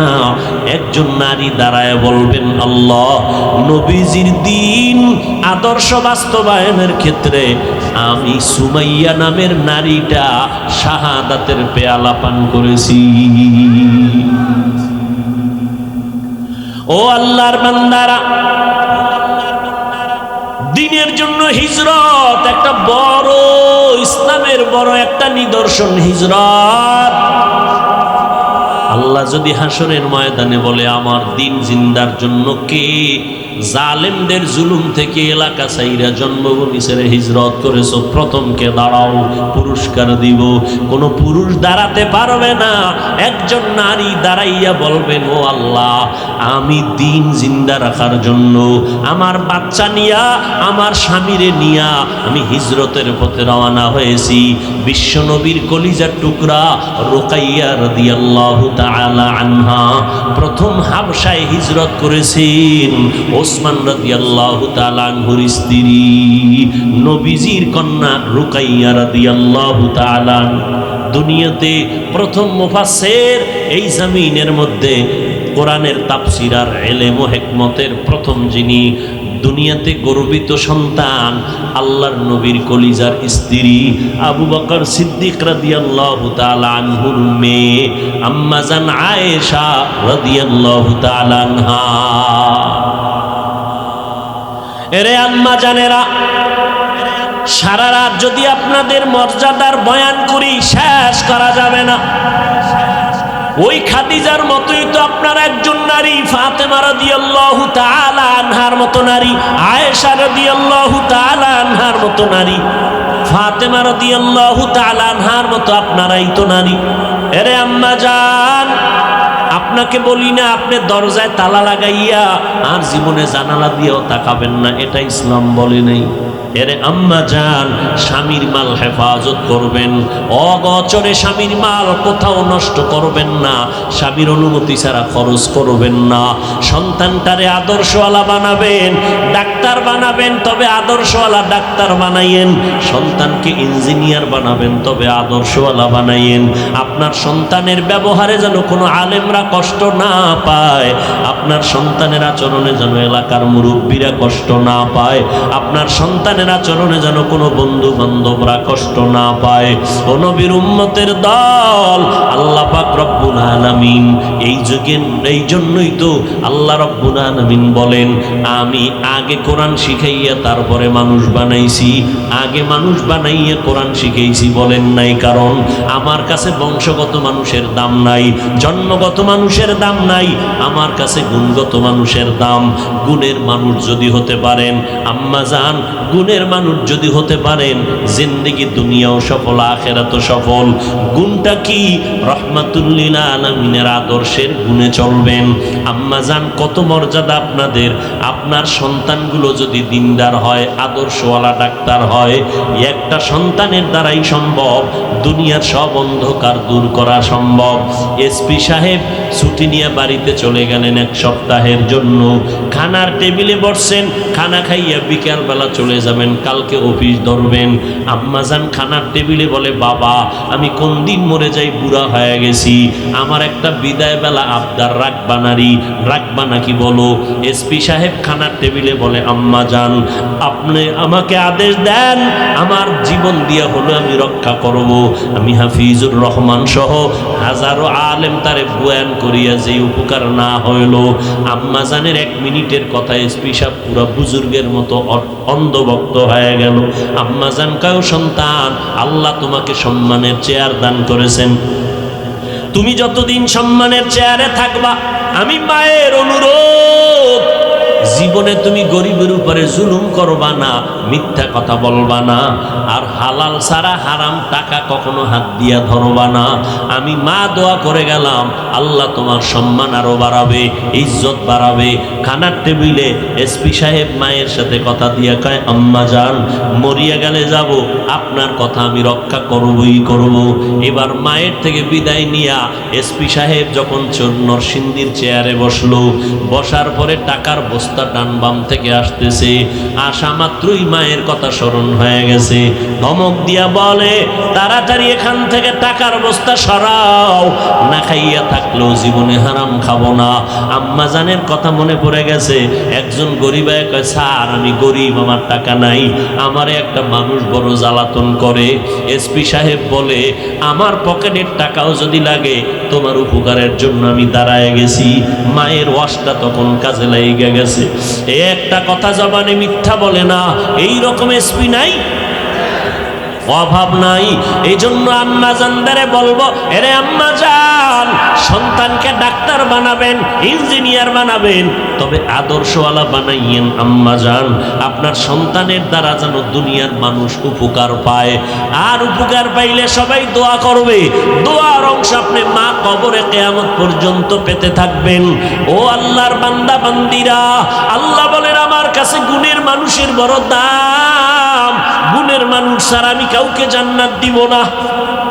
এবার গুণের মানুষ কেমনে হওয়া যায়? মাইকওয়ালা মাইক বানাইছে আওয়াজ দেওয়ার জন্য। যেই জিনিসটা যেই কাজে ব্যবহার করার জন্য বানায়, ওই কাজটাই হলো ওই জিনিসের গুণ। ঘড়িওয়ালা বানানোর সময় ঘড়ি বানাইছে টাইম দেওয়ার জন্য, টাইম দেওয়া ঘড়িটার গুণ। বাতিওয়ালা বানানোর সময় বাতিটা বানাইছে আলো দেওয়ার জন্য, আলো দেওয়া বাতির গুণ। মাইকের গুণ আওয়াজ দেওয়া, বাতির গুণ আলো দেওয়া। ও আল্লাহর বান্দা, আল্লাহ মানুষ কেন বানাইছেন? আল্লাহ বলেন, মা খালাকুতুল জিন্না ওয়াল ইনসা ইল্লা লিয়াবুদুন।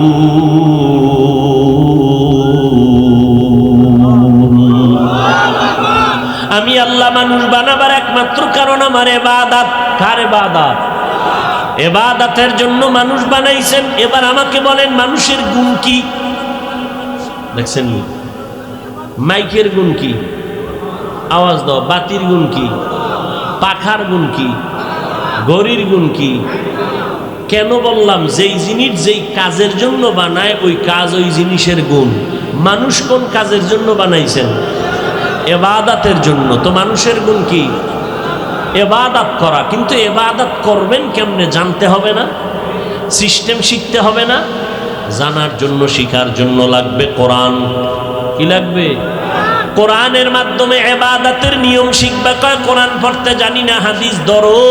হাদিসও পারো না, উলামায়ে কেরামের কাছে যাও, কোরআন হাদিস আলেমদের মাধ্যমে শিখিয়া এরপরে ইবাদতে দাঁড়াও। ইবাদত করো, নামাজ পড়ো, ব্যবসা করো, চাকরি করো, সব ইবাদত। নবীর জন্যই যদি হয়, নবীর তরিকা আল্লাহর সন্তুষ্টির জন্য করবা। ব্যবসা করো ইবাদত, চাকরি করবা ইবাদত। আর এই ইবাদত করলেই তুমি গুণের মানুষ। গুণের মানুষ হইলে তুমি বিনা হিসাবে জান্নাত। গুণের মানুষ হইতে হলে লাগবে ইবাদত। ইবাদত শিখতে হলে লাগবে কোরআন। কোরআন বুঝতে হলে লাগবে উলামায়ে কেরাম। আল্লাহ এই দিকে ইঙ্গিত করে বলেন, আমি আগে মানুষ বানাই নাই, আগে কোরআন শিখাইছি, তারপরে মানুষ বানাইছি। অর্থাৎ যারা কোরআনের মাধ্যমে ইবাদত শিখে ইবাদত করবে, তারা গুণের মানুষ। আর এই গুণের মানুষের জন্য আমি আল্লাহ জান্নাত বানায় রাখছি। ও আল্লাহর বান্দারা, যারা গুণের মানুষ হবে, এরা টাকার মায়া না, খাওয়ার মায়া না, সব এই ময়দানে বসে আছে কেন? এরা সব গুণের মানুষ। আল্লাহর কাছে কান্নাকাটি করবে, আর খানার মধ্যেও সুন্নাত অনুযায়ী খাবে। যারা গুণের মানুষ না, এরা বাম হাতে খাবে, বাম হাতে পান করবে, চিন্তাও নাই। হাঁটবে, গরুর মতো চাটবে, চিন্তা নাই। গুণের মানুষটা বাম হাতে কিছু পান করবে না, ডান হাতে পান করবে। এক গ্লাস পানি নিয়া 3 নিঃশ্বাসে পানিটা পান করবে। গুণের মানুষ যারা, এরা ঘুমাইতে গেল ভালো বিছনা তালাশ করবে, এরা কোথাও স্ট্যান্ডে গেলে নিরাপদ জায়গা খুঁজবে। যারা গুণের মানুষ না, এরা রাস্তার যেখানে সেখানে দাঁড়াইয়া প্রস্রাব করবে, মানুষের কষ্ট হলে কি না হলো চিন্তা করবে না। আর যারা গুণের মানুষ, এরা মানুষের চলাচলের পথকে আটকাইয়া দিবে না, কষ্ট পাবে মতো কোনো কাজ করবে না। গুণের মানুষগুলো ঘুমানোর সময় ডান কাতে ঘুমাবে, খানার মধ্যে বিসমিল্লাহ পড়ে খাবে, সুন্দরভাবে আল্লাহর মোহাব্বত নিয়ে খাবে, একটা খানা ফালাবে না। আর যারা গুণের মানুষ না, পশু যেমন কিছু খাইয়া ফালায়া দেয়, এই রকম যারা কিছু মানুষ খায় আর ফালায়া দেয়, খায় আর ফালায়া দেয়, এরা এমন কেন করে? পশুর চরিত্র। কারণ এদের মধ্যে মানুষের গুণ এখনো অর্জন হয় নাই। আল্লাহ কয়, আর রহমান আল্লামাল কুরআন খালাকাল ইনসান। আমি এমন রহমান, কোরআন শিখাইছি, মানুষ বানাইছি। অর্থাৎ গুণের মানুষ যারা হবে, আমি আল্লাহ তাদেরকে জান্নাত দিয়া দিব। ও আল্লাহর বান্দারা, গুণের মানুষ তৈরি করার একমাত্র ফ্যাক্টরি হলো কোরআনের মাদ্রাসা। কোরআনের মাদ্রাসা। বলবে, হুজুর আমরা কি তাহলে স্কুল কলেজ বাদ দিয়া মাদ্রাসায় যাব? না রে বাবা, না। তুমি স্কুলে পড়ো, তোমার তো ওখানে কেউ 24 ঘন্টা বেঁধে রাখে নাই। আলেমদের সাথে সম্পর্ক রাখো। নিয়ে চলো, কারণ কিয়ামতের আগ মুহূর্ত পর্যন্ত আর আমরা নবী পাবো না, আবু বকরকে পাবো না, ওমরকে পাবো না, উসমানকে পাবো না, আলীকে পাবো না রাদিয়াল্লাহু আনহুম আজমাইন। আমাদের মাযহাবের ইমাম আবু হানিফা রাহমাতুল্লাহ আলাইহিকে পাবো না। আমরা সব এতিমের মতো হয়ে গেছি। কিয়ামত পর্যন্ত ওই আবু বকরের বরকতটা কাদের থেকে নিব? ওমরের দিকে তাকাইয়া যে বরকত, ওই বরকত আমরা কেমনে পাবো? একমাত্র উলামায়ে কেরাম কিয়ামত পর্যন্ত তাদের স্থানে দায়িত্ব পালন করবেন। এজন্য উলামায়ে কেরামের দোয়া নাও, দেখা হলে সালাম দাও, দেখা হলে দোয়া নাও, আলেমদের পরামর্শ নিয়া ঈমান আমল দুরুস্ত করো, আর ওদিকে মা বাবার দোয়া নিয়ে চলতে থাকো। মা যদি মাথায় হাত দিয়া দোয়া করে দেয়, সাথে সাথে আরশে আজিমে কবুল হয়ে যাবে। ও যুবকেরা, ওই মা বাবার দোয়া ছাড়া সামনের পথ অন্ধকার হয়ে যাবে। ও আল্লাহর বান্দারা, আজকে অনেকে মনে মনে ভাবতেছে নবীর তরিকে মতো চলতে গেলে স্বাধীনতা থাকবে না।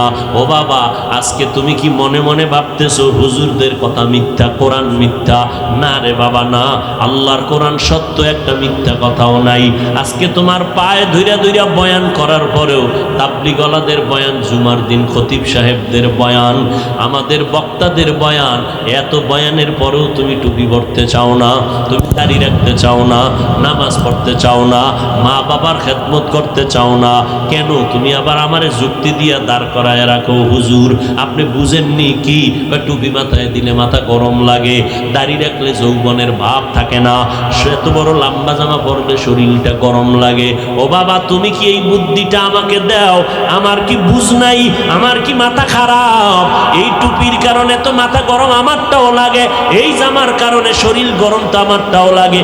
আসতেছে শীতের রাত, ফজরের সময় ঠান্ডা পানি দিয়ে ওযু বানাইয়া নামাজ পড়তে কত কষ্ট। আজকে আমারে কিন্তু কেউ বাধ্য করে নাই। আমার আব্বারও ক্ষমতা ছিল না, আমি যদি দাড়ি কাইটা প্যান্ট শার্ট পইরা রাস্তায় মাস্তানি করতাম, আমাকে কেউ বাধা দিয়ে ফিরাইতে পারতো না। আমি কিন্তু এরপরও টুপি মাথায় দিলাম, দাড়ি রাখলাম, পর্দা করি, হালাল খাই, আমাকে কেউ বাধ্য করে নাই, কেউ বলে নাই, এবং কেউ লোভও দেখায় নাই যে টুপির কারণে সরকার আমারে পুরস্কার দিবেনি। কথা বল না কেন? বরং এই টুপির কারণে কত গালি, দাড়ির কারণে কত গালি। কওমি মাদ্রাসায় পড়ছি, কত বাজে কথা কয়। এই মাদ্রাসায় পড়ে কোনো লাভ নাই, তাবলিগে গিয়ে কোনো লাভ নাই। কত তিরস্কার শোনার পর এরপরও বাবা টুপিটা ফালাই না, এরপরও দাড়িটা কখনো ফালাই না, লম্বা জামা কখনো ফালাই না। ও বাবা, এক ওয়াক্ত নামাজও বাদ দেই না। কারণটা কি জানো? আমার পীরের গোলামি করতে আসি নাই, আমি পীরের হুকুমে টুপি ফালাই না, ব্যাপারটা এমন না। আমি মাওলার কোরআন পড়ে দেখলাম এই কোরআনে কোনো মিথ্যা কথা নাই। ১৫০০ বছর পর্যন্ত কত বড় বড় পণ্ডিতেরা ভুল বের করার অপচেষ্টা করলো, একটা ভুল বের করতে পারে নাই। বরং শেষ পর্যন্ত বহু বিধর্মীরা কালেমা পড়ে মুসলমান হয়ে গেল। ও যুবক, আল্লাহর কোরআন পড়িয়া অন্তরটা এত মজবুত করেছি, যদি তুমি বলতে পারতা যে তোমার পায়ে হাত দিলে তুমি আর দাড়ি কাটবা না, নামাজ ছাড়বা না, আমি তোমার পায়ে হাত দিতাম নিচে নাইমা, আমি এতটুকু পর্যন্ত তৈয়ার হয়ে আর চলি। ও বাবা, তোমারে কিন্তু আমি বলি না কওমি মাদ্রাসায় না পড়লে গুনাহ হবে, তাবলিগে না গেলে জাহান্নামে যাইবা, পীরের কাছে না গেলে তুমি জাহান্নামী হয়ে যাবা, এমন কিন্তু বলি নাই। পাস করলে টুপি মাথায় না দিলে তোমার গুনাহ হবে, একবারও বলি নাই। আমি কিন্তু তোমাকেই তোমার রাস্তায় রেখেই কথা বলছি। স্কুলে পড়ো, কলেজে পড়ো, বাধা নাই। 5 বেলার নামাজ পড়ো, মা বাবার দোয়া নাও, আলেমদের পরামর্শ নাও। ও যুবক, একটু বিবেক দিয়ে আমাকে জবাব দাও। তোমার মতো যুবক জীবনে মাদ্রাসায় পড়ে নাই, স্কুল কলেজে পড়িয়া 5 বেলার নামাজ ঠিক মতো আদায় করে, একটু সত্য কথার সাক্ষী দাও, আছে না নাই? তুমি তোমার বিবেকটাকে জিজ্ঞেস করো, তুমি কেন পারো না? তোমার মতো যুবক র্যাব আর্মি পুলিশ বিডিআরের চাকরি করে চেয়ারম্যান মেম্বার এমপি মন্ত্রী 5 ওয়াক্ত নামাজি অভাব নাই, তুমি কেন পারো না? রাস্তায় গাড়ি চালায় কত ড্রাইভার নামাজ ছাড়ে না, তুমি কেন পারো না রে বাবা? জমিনের মধ্যে কৃষিকাজ করে গামছা বিছাইয়া নামাজ পড়ে, তুমি কেন পারো না? ও যুবক, নদীর মধ্যে মাছ ধরে নৌকায় বসে নামাজ পড়ে, তারপর এক বেলার নামাজ বাদ দেয় না। ও বৃদ্ধ বাবাজিরা, আপনাদের মতো কত বুড়া মানুষ লাঠি দিয়া টোকাইয়া টোকাইয়া মসজিদে গিয়া 5 বেলার নামাজ পড়ে, আপনি বুড়া কেন পারেন না? ও পর্দার আড়ালের মা, আপনার মতো কত মা 5 বেলার নামাজ পড়ে, তাহাজ্জুদ পড়ে এবং স্বামীর মাল হেফাজত করে সন্তানগুলোকে আদর্শওয়ালা বানানোর মেহনত করে। মা, এরকম মা এই এলাকায় আছে না নাই? ভিন্ন মাদেরকে বলবো, আপনারা কেন পারবেন না রে মা? কয়দিন আর দুনিয়ায় বাঁচবেন? এরে আম্মা জান, মহামারী করোনায় কত মানুষ চলে গেল, আবার এই ডেঙ্গুতে কত প্রাণ চলে যাইতেছে রে বাবা। ও যুবতী পর্দার আড়ালের বোনেরা, আপনার মতো কত বোন স্কুল কলেজে পড়ে, নামাজ 5 ওয়াক্ত পড়ে, মোবাইলে অযথা সময় নষ্ট করে না, গুনাহের কাজ করে না, এরকম বোনের অভাব নাই। ভিন্ন যারা আছেন, আপনারা কেন পারেন না? আসলে আল্লাহর ভয় অন্তরের মধ্যে নাই। আমি বান্দা যদি আজ আপনার মতো চলতে পারতাম, কেউ আমারে বাধা দিত না। কিন্তু তারপরও কেন দিনের লাইনে আপনাদের বুঝাইতেছি বিনয়ের সাথে নরম হইয়া, কারণ আল্লাহর কোরআন পড়ে দেখলাম, আল্লাহ কোরআন এতটাই সত্য, ওই কোরআনে জান্নাতের বয়ান আছে, জাহান্নামের বয়ান আছে। কে জান্নাতে যাবে, কে জাহান্নামে যাবে?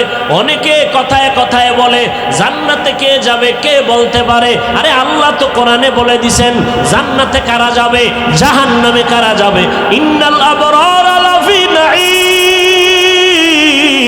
ওয়া ইন্নাল ফুজ্জারা লাফি জাহিম। নেক আমলওয়ালারা জান্নাতের পথিক হয়ে যাবে, যারা গুনাহ করবে এরা জাহান্নামের পথিক হয়ে যাবে। ও যুবক, জান্নাতটা কেমন আরামের ঘর, আল্লাহ তাও বলে দিয়েছেন, জান্নাতিন তাজরি মিন তাহতিহাল আনহার, এমন শান্তির জান্নাত যেখানে কোনো অশান্তি নাই। নহর ঝর্ণা দ্বারা থাকবে, মধুর নহর, দুধের নহর, পানির নহর, এমন সুন্দর জান্নাত। মা তাশতাহি আনফুসুকুম, যা চাইবা তাই জান্নাতে পাইবা, যা চাইবা তাই পাইবা। এক কপাল পরা কয় বিড়ি চাইলে পাওয়া যাইবে। ও আল্লাহর বান্দারা, যা চাইবা জান্নাতে পাইবা, চাওয়াও লাগবে না, মনে মনে কল্পনা করবা, দেখবা সামনে হাজির হয়ে যাবে। ও আল্লাহর বান্দা, এমন শান্তির জান্নাত। যুবক জীবনে বুড়া হবে না, যুবতী কখনো বৃদ্ধা হবে না, কোনো পুরুষের দাড়ি উঠবে না, মুছ উঠবে না, বাথরুমের প্রেসার কখনো হবে না, জান্নাতে বাথরুমের চিন্তাও হবে না। ওই জান্নাত এমন আরামের ঘর, এমন সুন্দর জান্নাত আল্লাহ নেক আমলওয়ালাদের দান করবেন। নবী বলেন, যখন আজরাইল জানটা কবজ করতে আসবে জান্নাতি নেক আমলওয়ালার, আল্লাহ কয় ফেরেশতা, জানটা কবজ করার আগে করে যেই জান্নাতটা দেওয়া হবে, একটা নজর জান্নাতের ছবিটা দেখায়া দাও, বান্দা দেখে নেক ইন্তেকালের পরে কেমন জান্নাত ওর জন্য রেডি। আল্লাহ কোরআনে বলেছেন, আবার জাহান্নামে যাবে গুনাহগারেরা, ওই জাহান্নামটা কেমন ভয়ঙ্কর আল্লাহ তাও বয়ান করেছেন। ওয়াইলুল লিকুল্লি হুমাযাতিল লুমাযাহ আল্লাযী জামাআ মালান ওয়া আদ্দাদা ইয়াহসাবু আন্না মালাহু আখলাদা কাল্লা লায়ুনবাযান্না ফিল হুতামাহ ওয়া মা আদরাকা মাল হুতামাহ নারুল্লাহিল মুকাদা। জাহান্নামের আগুনটা কেমন আগুন, দুনিয়ার আগুন থেকে হাজার হাজার হাজার গুণ তাপমাত্রা হবে জাহান্নামের আগুনের। দুনিয়ার আগুন হাতে লাগলে হাত জ্বলবে, পাও জ্বলবে না। জাহান্নামের আগুনে তো ভয়ঙ্কর তেজাল আগুন হবে। জাহান্নামের আগুনটা জাহান্নামী গুনাহগারের শরীরের যে কোনো জায়গায় লাগা মাত্র কলিজা পর্যন্ত ভুনা হয়ে যাবে। 1 সেকেন্ডের আযাব সহ্য করা যাবে না রে বাবা। ওই জাহান্নাম কেমন ভয়ঙ্কর, ও গুনাহগারের দল,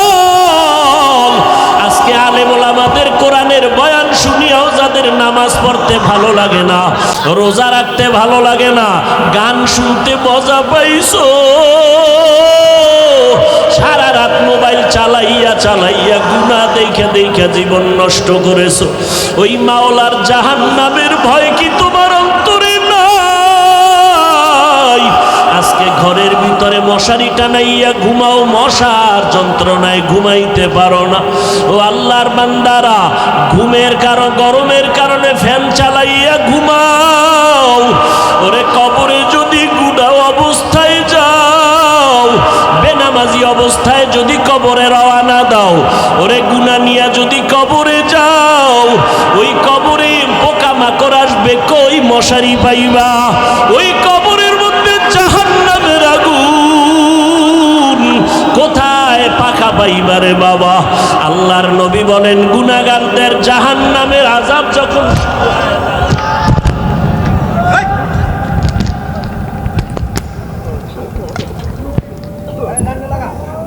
ভাইরা আমার, যখন কবরের আযাবটা শুরু হয়ে যাবে, ও আল্লাহর বান্দারা, এগুলো সহ্য করার মতোই না। যারা 24টা ঘন্টা জাহান্নামের ধ্যান করে, ধারণা নিয়ে চলে, এরা জাহান্নামকে ভয় যখন অন্তরে ঢুকিয়া যায়, তখন আর নিজেরে কন্ট্রোল করতে পারে না রে বাবা। নিজের মধ্যে যদি একটু জাহান্নামের ভয় থাকতো, তুমিও চোখের পানি ছেড়ে কান্না করতা। এমন এক মজলিসে বসছো, আল্লাহ পাক দয়ার মালিক তওবার দরজা খুলে রাখছেন। ও বান্দা, তওবার দরজায় ফিরিয়ে আসো। আল্লাহ পাক কত দয়ার মালিক। পাহাড় সমপরিমাণ যদি গুনাহ করো, আল্লাহকে যদি মনে মনে বলতে পারো, আল্লাহ আমার গুনার কারণে আমার হাত না পাক, আমার চোখ না পাক, আমার জিহ্বা না পাক, আজকে তওবা করলাম, আর গুনাহ করব না, নামাজ ছাড়ব না, বেপরদায় চলব না, মা বাবাকে আর কোনোদিন কষ্ট দিব না, উলামায়ে কেরামের বিরোধিতা করব না, নবীর তরিকার বাহিরে চলব না। আল্লাহ বলেন, একটা সেকেন্ডের মধ্যে জীবনের সব গুনাহ মাফ করে দিব। ও আল্লাহর বান্দারা, অন্যের দিকে না তাকাইয়া নিজের গুনার দিকে তাকাও। ও আল্লাহর বান্দা, নিজের চিন্তা করো রে বাবা। একটু চিন্তা যদি করো, তোমার উপরে যদি এখন কেউ খবর দেয় পুলিশ তোমার বাড়ি আসতেছে তোমাকে গ্রেফতার করার জন্য, তুমি কিন্তু এখনো পুলিশকে দেখো নাই, শোনা মাত্র তোমার ভয়, তুমি পালাবার জন্য এদিকে সেদিকে দৌড়াইতে থাকবা, সামনে পানি পাইলে ঝাঁপ দিবা।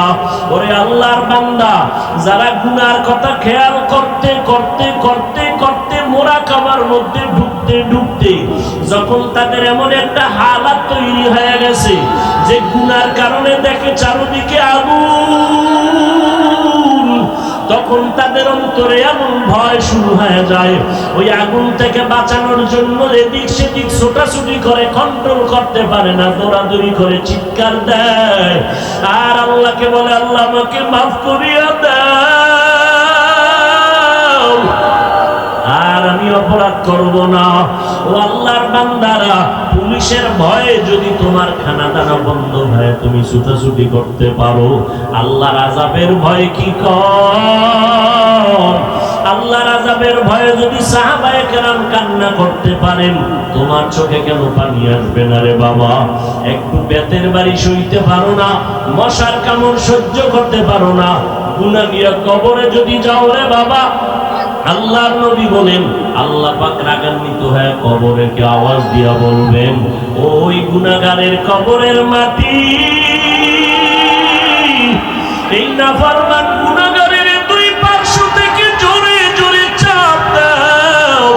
এত জোরে দুই পার্শ্বের মাটি চাপ দিবে, পাঁজরের হাড়গুলো চুরমার হয়ে যাবে। ও যুবক, আজকে পায়ে হাত রেখে বলি, আল্লাহর কাছে মনে মনে তওবা করো, আর আল্লাহকে ডেকে ডেকে বলো, আল্লাহ আর গুনাহ করব না, মা বাবারে কষ্ট দিব না, আলেমদের বিরুদ্ধে যাব না, নবীর তরিকার বাইরে চলব না। তওবা করো, আল্লাহর কাছে মাপ চাও। দুনিয়াতে যতদিন থাকবা আল্লাহর হুকুম মেনে চলবা। যেখানেই থাকো নামাজ ছাড়বা না, বেপরদায় চলবা না। তওবা করার মতো যদি নিয়ত হয়, আল্লাহর মহাব্বত নিয়ে যদি তওবার নিয়ত করতে পারো, গলায় ছুরি আসলে মরিয়া যাব, আর নামাজ ছাড়বো না। ও যুবক, মনেরে বুঝাও, তোমার মতো যুবকের অভাব নাই 5 বেলার নামাজ পড়ে। আল্লাহর কাছে একটু অন্তরকে বুঝাইয়া তওবা করে নাও, আর গুনার কাছেও যাব না, নামাজ ছাড়বো না, দাড়ি কাটবো না, বেপরদায় চলবো না। ওলামাদের পরামর্শ নিয়ে, মা বাবার দোয়া নিয়ে চলবো। দেশের বিরুদ্ধে, জাতির বিরুদ্ধে ষড়যন্ত্র করব না। তওবা করার মতো যদি অন্তর তৈরি হয়, মুনাফিকি দুর্বলতা যদি না থাকে, তওবার নিয়তে দুটো হাত আমার আল্লাহকে দেখায় দাও। আয় আল্লাহ, হাতগুলো কবুল করে নেন। আয় আল্লাহ, আমরা তওবার নিয়তে হাত তুলেছি, আর গুনাহ করব না রে আল্লাহ। আমাদের তওবা কবুল করে নেন। তওবার উপরে মজবুত হইয়া চলার মতো তৌফিক দান করেন। আমিন।